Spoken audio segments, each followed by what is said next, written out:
This was a slaughterhouse for Henson's the butchers. In this building here was the slaughterhouse. Outside through the doors was the lairage where we kept the animals overnight.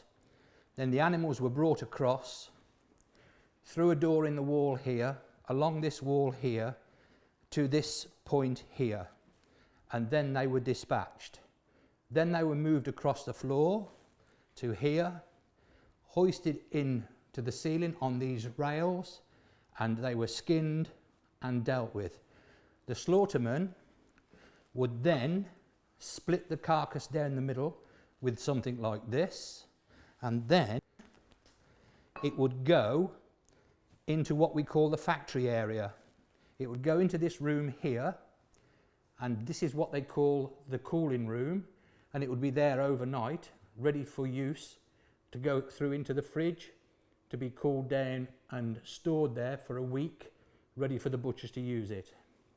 The shop was farther down the alleyway that's outside. The bakery was off to the right.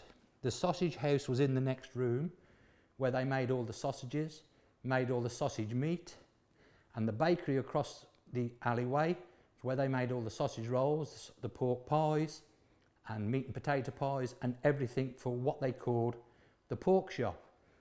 And it was a very good place to work, but very, very busy. We had an awful large amount of orders to fulfill, all of the hotels, all of the schools, all of the hospitals, and we had 2 vans that would go out into the countryside, one on a Tuesday, one on a Wednesday for the midweek orders, and then it would repeat on a Friday to take the weekend orders, and on a Saturday to take the weekend orders. So it was very busy. A large amount of people worked here, and there are 1 or 2 pictures on the walls to show you who they were.